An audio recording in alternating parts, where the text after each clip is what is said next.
Oi, Brasil. Em,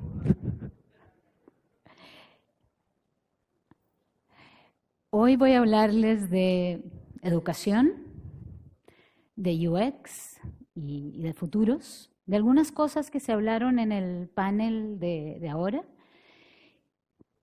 que no las pude entender todas. Voy a tratar de hablar un poco más lento y ahí vamos en este portuñol mágico que nos salva. Eh, Les agradezco estar acá sentados escuchándome hablar español. Soy la persona que está entre ustedes y el happy hour. Entonces, pero es la última palestra. Entonces, antes de entrar propiamente en materia, quiero irme 10 años atrás, 10, 11 años atrás. Y era cuando yo estaba llegando a MIT. Yo venía de trabajar como gestora cultural, con los artistas de Centroamérica. Todo era por el arte y todo era una lucha gigante siempre. Y llegué a MIT a estudiar y mis compañeros sentían que ellos eran los dueños del futuro. No que yo no fuera también, pero ellos sabían que el futuro lo iban a construir ellos. Y para mí, antes de eso, y eso suena evidente ahora, pero antes de eso, para mí el futuro era algo que me pasaba, que sucedía, no algo en lo que yo pudiera interceder tan claramente. Y ellos, era justo cuando estaban inventando el makey-makey, todas esas cosas estaban pasando y el futuro se estaba haciendo ahí, al lado mío, y no era prepotencia, era una visión optimista, pragmática, ética, maravillosa, donde sabíamos que había muchos futuros posibles y estaban en nuestras manos. Una sorpresa increíble. Haciendo esa maestría, pasó algo extraño y maravilloso, que fue que terminé en Belém do Pará.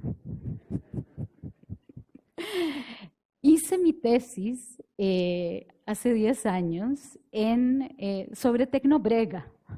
¿Vocês conhecem? Belén es increíble.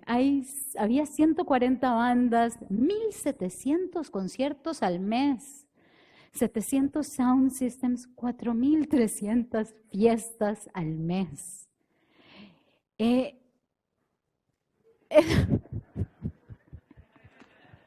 O Tecnobrega. Yo hice un trabajo etnográfico con las audiencias. Ellos son los equisicópatas, un motoclub de peluqueros fans de Tecnobrega. Y en Belén todo estaba pasando, era pura creatividad. ¡Ay! ¡Oh, audio! A ver.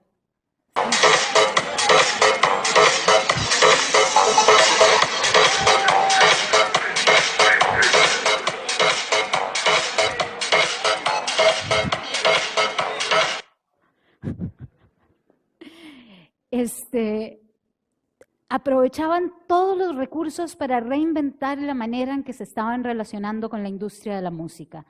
Todos participaban. La audiencia, los piratas, los productores, los DJs, era una cosa fascinante. Yo fui a todas las fiestas que pude con los fans.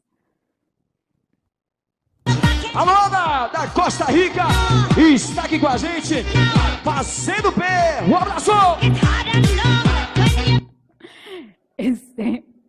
Observación participante. Descubrí un universo maravilloso. Ver cómo estaban efectivamente apropiándose del futuro con la tecnología, con creatividad, con estas mezclas de culturas haciendo lo propio. Y ahora saltemos un poquito más cerca. Y luego empecé a trabajar en diseño y no sé sí me he encontrado con ese nivel de entrega, esa audacia en América Latina en relación con el diseño. Y es un poco eso lo que me motiva a hablarles hoy, porque creo que tenemos que tenerla. Resulta que, bastantes años después de eso, terminé en Costa Rica fundando la primera maestría en diseño de interacción de toda Centroamérica, hasta ahora la única. Y ese era un desafío enorme. En Costa Rica, en ese momento, diseño de interacción, o sea, nadie sabía qué era eso. Entonces, ¿cómo construir una maestría en diseño de interacción desde la periferia más absoluta? Pidiendo ayuda. Y hace un ratito, el panel anterior estaba hablando de mi socio principal en esto, que a veces sabían que me estaban ayudando, a veces no. ICSDA es una organización maravillosa y es importante porque no es la asociación no es la asociación de diseño de interacción, es de diseñadores, es de los que practican, de los que están. Si son muy avanzados, fantástico. Si están aprendiendo también, está hecha para compartir conocimiento. Y era justamente lo que yo necesitaba en Costa Rica. Hice este mapa para que me ayudaran en el Prototyping Market que había en Toronto, cuando ICSDA fue en Toronto, cuando Interaction fue en Toronto, y la gente venía y con crayolas rayaban esto. Y me decían, Sea of Fundamental Biography, ¿cuáles eran los libros que de verdad tenían que tener mis estudiantes? ¿Qué profesores de pronto se interesaban en ir a Costa Rica? ¿Cómo estaba estructurando la cosa? ¿Qué hacía falta? Tenía un mar de dudas. De ahí salieron profes, mentores, conferencistas, gente que vino de todos estos lugares y mucho más. Encontré una comunidad que colaboraba, que quería estar, que quería participar de esta construcción de un diseño de interacción desconocido para nosotros. En 2015-2016 fue la última generación del programa y de eso les voy a hablar ahora. Pero primero quiero hablar de la palabra, la frase, diseño de interacción. Sí, le puse ese nombre. En esta conferencia hemos hablado sobre todo de UX. Tenemos mucha ambigüedad con ese tema. Y piensen que hay un chico que se llama Adam Dunford que censó 176 programas de maestría que trabajan en esta área. Adivinen cuántos nombres disciplinares distintos tenían las maestrías. 108. Le ponemos un nombre distinto cada vez que lo hacemos. Y para enredar más las cosas, hace unas semanas, Cooper, que también fue mencionado hace poco, llegó y dijo esto. There is no such thing as UX design. Bueno, Twitter ardió. Fue tremendo. El pobre hombre al día siguiente dijo, I would like to apologize to all my followers for my tweet yesterday about UX design. I have no self-control. I reacted. I tweeted. The entire notion is a mirage, a chimera, an illusion. There is no solid ground on which to stand when you address the topic. So it constantly appears what you want it to be. Siempre se transforma en lo que queremos que sea. Y eso me pareció muy interesante. Nuestro mundo no es de verdades absolutas ni de fórmulas. Y la disciplina cambia más rápido que nuestra capacidad para definirla. ¿Y saben qué? No importa. Esta señora es Red Burns. Ella montó el programa de Interactive Telecommunications Program en Nueva York, en NYU, ITP. 1979 lo fundó. En una entrevista en el New York Times dice, "We are training people who have to learn to navigate a world of change. If there's anything constant, it's change. It's not like you open somebody's head and pour in a skill. Nos estamos preparando para el cambio constante en el que vivimos. Y es que nuestra gente tiene que ser propulsora de cambios, porque el mundo en el que se está insertando, por un lado lo tenemos que cambiar y por otro lado está cambiando.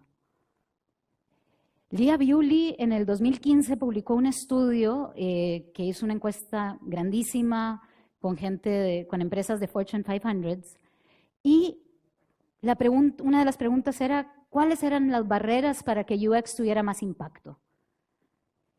Y una parte muy importante tiene que ver con conocimiento, con aprendizaje. Falta de recursos es mínimo. Son cosas de información, de conocimiento, lo que complica todo lo demás. Y es que estas empresas están viendo además cómo cambian. Ella hizo un modelo de madurez organizacional y en las empresas antiguas, que son la mayoría yo creo todavía, el diseño solo estaba en digital, estaba ausente en la estrategia, no se hacía testeo de usabilidad, el diseño equivalía a wireframes. Cuando está progresando, ya aparece en múltiples touchpoints. Ya hay un poco de investigación etnográfica, ya hay equipos completos con distintos roles, no somos todos todólogos. Y en ya las empresas modernas estamos end-to-end, estamos presentes en todo y estamos presentes en la estrategia. Somos parte de un criterio de decisión. Tenemos ese seat at the table del que siempre se habla. Y necesitamos formarnos también, porque esto es lo que Leah Bewley encontró como la proporción mínima de diseñadores de UX a desarrolladores. Mínima. En Costa Rica yo conozco empresas que tienen un diseñador a 400 desarrolladores. Y la ideal es 1 a 4. Un mundo desconocido para mí, pero aparentemente para allá vamos. Entonces, en este universo, ¿desde dónde empezamos la educación para abordar esos desafíos? ¿Desde el oficio? ¿Desde el preciosismo en el diseño, desde el craft? ¿Es una opción? ¿O desde la estrategia? Porque lo que necesitamos es tener más influencia y entender de negocios y también hablar ese idioma y ser un poco bilingües. O desde la experimentación y hacer de la tecnología nuestra plasticina. Saber que podemos hacer un material expresivo de la tecnología y que la vamos a hacer avanzar. Creo que todas las escuelas tratamos de ser un poco de todo. Algunas con más énfasis en una cosa, otras con más énfasis en otra. Pero es difícil entender qué es lo esencial. Hace un rato hablaban del canon. Ese canon también es como arena movediza. Hice una pequeña encuesta, un sondeo informal con ninguna validez entre diseñadores y pregunté en qué aspectos considera que sus estudios no lo prepararon para su práctica profesional. Soft skills, que de soft no tienen nada. Todo lo demás se resuelve con práctica y esfuerzo. No me preparó para la era digital. No me preparó para el negocio, para cobrar,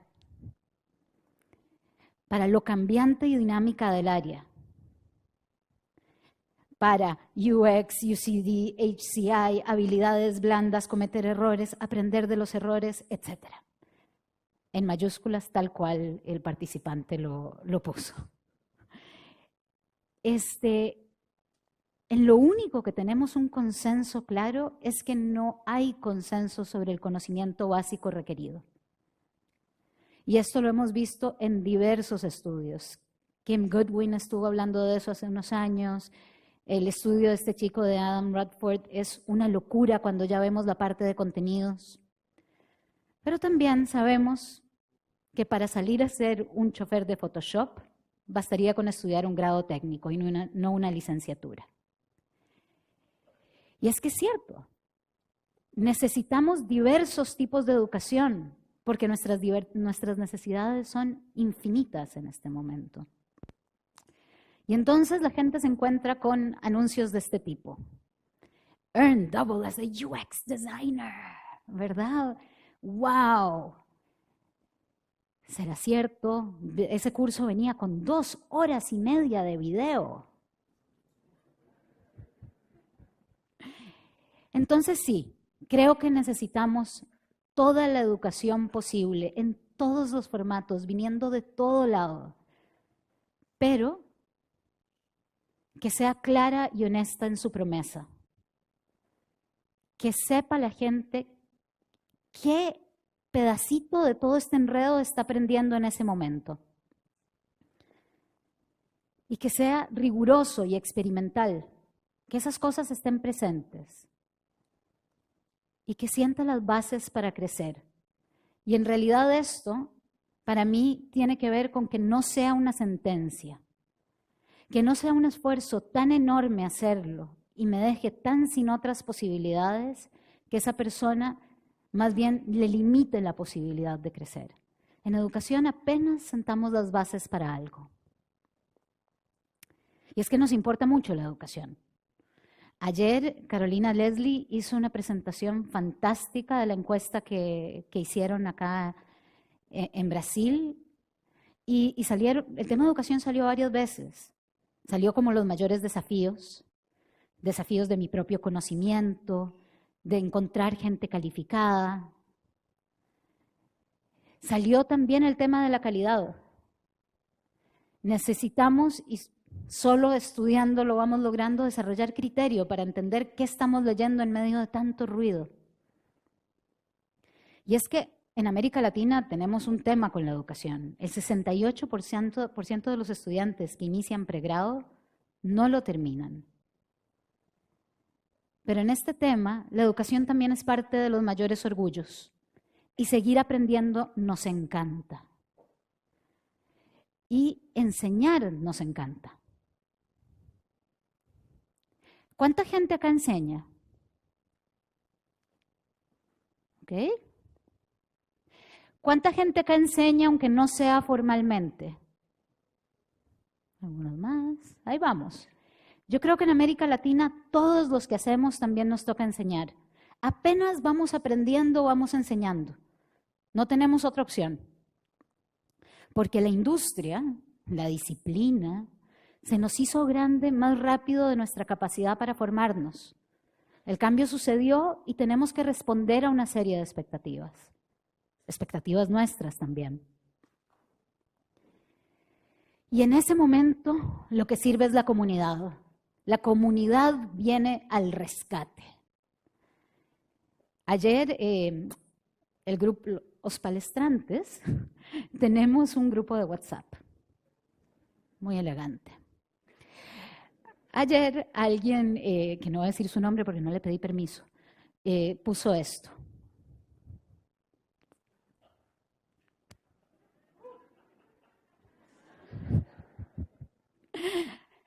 Fantástico. En el workshop que di el jueves, un chico me dijo, bueno, yo venía de diseño de producto, etc. UXConf cambió mi vida. Punto. Este tipo de encuentros nos ayudan infinitamente, es lo que nos salva. Y entonces volvamos a la maestría de la que les hablé al principio. Justamente eso, esa relación con la comunidad local, fue lo que me faltó. Empecé trayendo gente, todo muy fancy. Salió un programa hermoso, pero insostenible, porque dependía muchísimo de afuera. Y desde la periferia nos toca diseñar nuevos centros, nos toca construirlos, nos toca creérnoslo. Mis estudiantes odian esta foto, por eso la pongo. Un bullying transnacional. Esta fue un pedacito de la primera generación. Tuvimos apenas 2 generaciones, 21 egresados, 3 desertaron, que considerando el promedio no es tan terrible. Todos están trabajando en diseño y son fantásticos, pero el sacrificio que ellos hicieron para hacer la maestría fue enorme. Tenían 12 horas de clase por semana, martes, jueves, sábado, todo el día el sábado, por 18 meses. Yo estaba loca.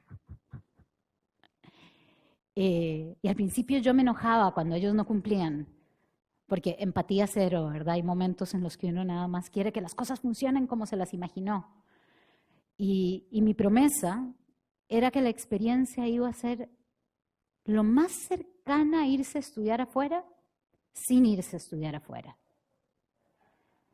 Pero eso no es tan fácil de lograr, porque hay hijos, porque hay trabajos, porque si les dejaba un trabajo para el jueves, no trabajaban en su trabajo que les pagaba en toda la semana. Entonces llegaban enojados, entonces se frustraban con la maestría. Era un esfuerzo enorme. Y es que el tiempo era el recurso más valioso. Cuando yo empecé a montar la maestría, Ali Rose, que dirige, directora académica de CIID en Dinamarca, me dijo, bueno, esto tiene que ser como un internado. El primer año, además, los primeros 2 años no puedes cobrar, son tus años pilotos, y que la gente nada más venga y escoges a las mejores personas de toda la región. Fue como, no.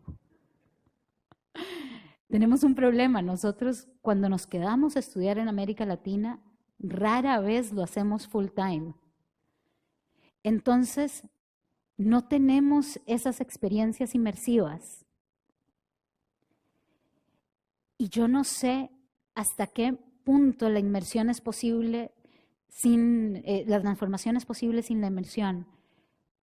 Lo logramos bastante. Mis estudiantes hoy siguen felices de haber pasado por la maestría, pero es difícil que podamos llevarlos a este lugar de la experiencia óptima.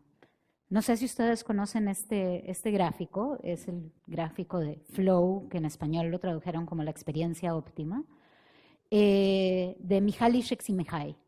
Y tenemos, para lograr que la gente entre como en ese trance, necesitamos encontrar un balance entre la ansiedad y el aburrimiento, entre lo que no puedo hacer y lo que sí puedo hacer. Si es demasiado fácil, me aburro, si es demasiado difícil, me aburro.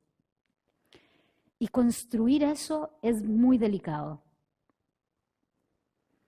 Además, con todas estas restricciones de tiempos, presiones, no sé cuán transformadoras son a veces esas experiencias. Y John Dewey, que es siempre popular en estas conferencias, decía que the belief that all genuine education comes about through experience does not mean that all experiences are genuinely or equally educative.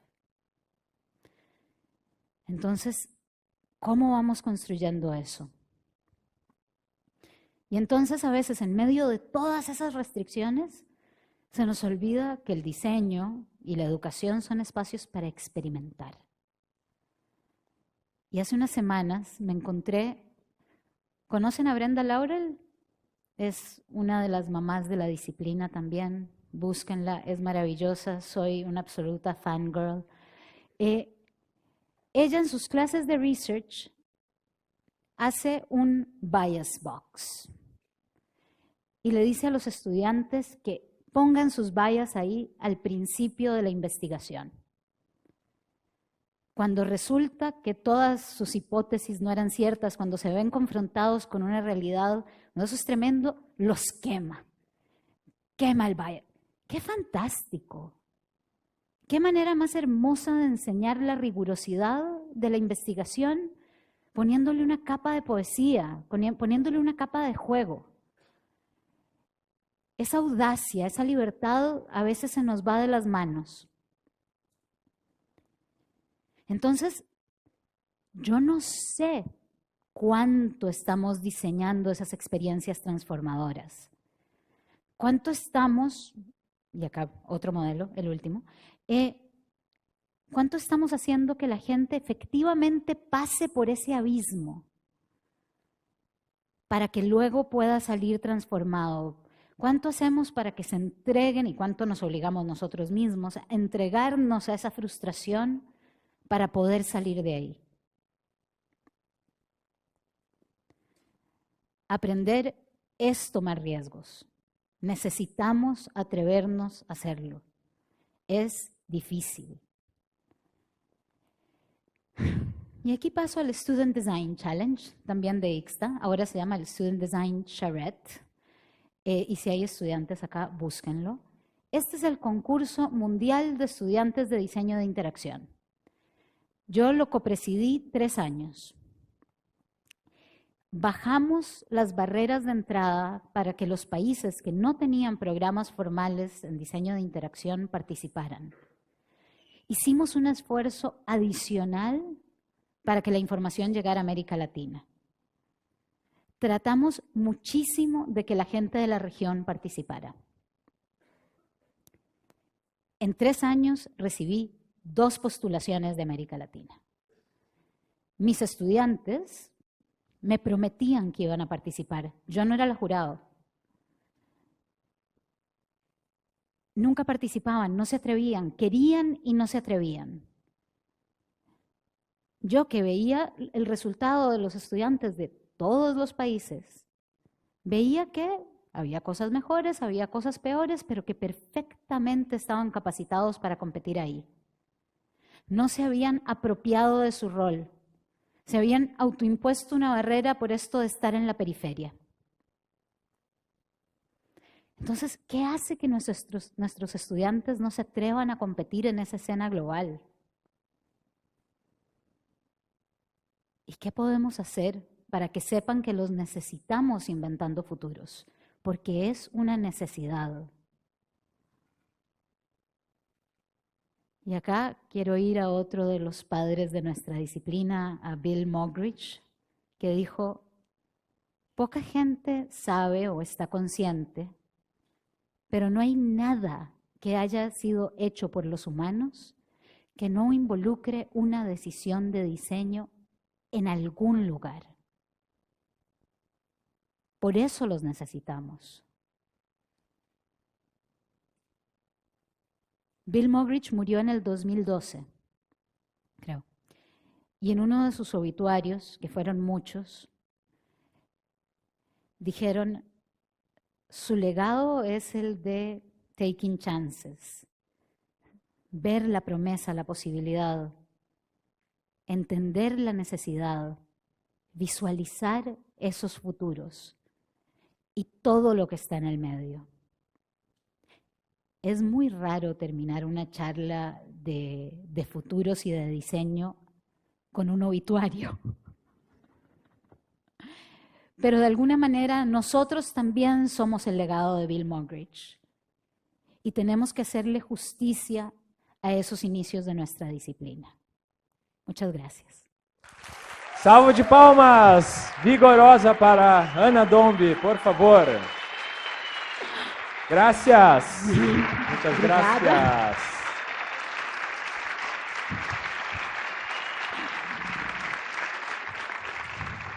Muy buena. Sí.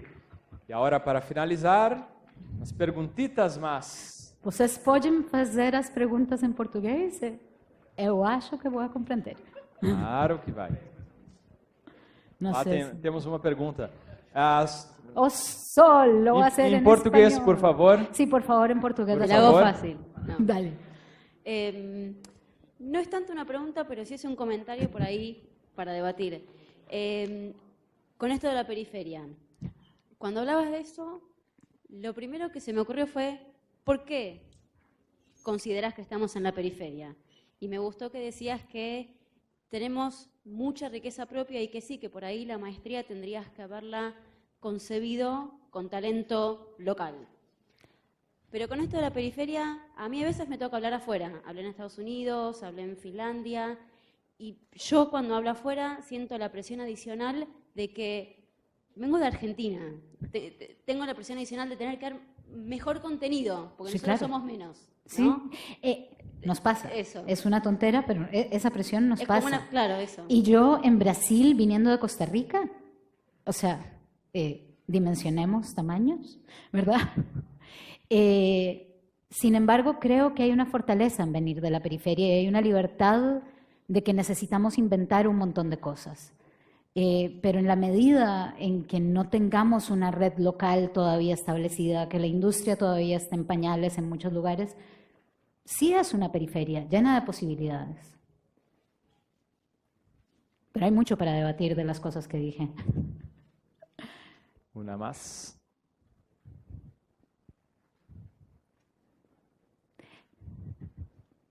Eso de preguntarle a alguien que habla en español es muy difícil, ¿verdad? Hay una... Yes. Hola. También habla español. Lanzaste el desafío de preguntar cuál es el principal desafío para que las personas, los diseñadores de la periferia, sienten este poder de participar de la escena global. Para ti, ¿qué dirías a las personas? ¿Cómo ves que se puede mostrar para esas personas, para los diseñadores, que puedan hacerlo? Qué terrible, es una pregunta obvia y no tengo la respuesta. Obviamente tendría que tenerla. Lo primero que se me viene a la mente es no logré convencer a mis estudiantes. Entonces, algo pasó que no los pude empoderar. No, sí tengo una respuesta. Creo que nos tenemos que celebrar. Creo que tenemos que celebrar nuestros logros, que tenemos que analizarlos, que visibilizarlos. Carola, ¿você va a hacer los awards en ISA? ILA. Ok, estamos viendo, ok. Es posible que haya Interactions Awards en ILA, que ahora es ILA para incluirnos en Centroamérica. Esas cosas son importantes, ayudan a que poco a poco la gente se atreva, pero no sé, tenemos que hacer 1000 cosas, probablemente. ¿Una pregunta más? Sí.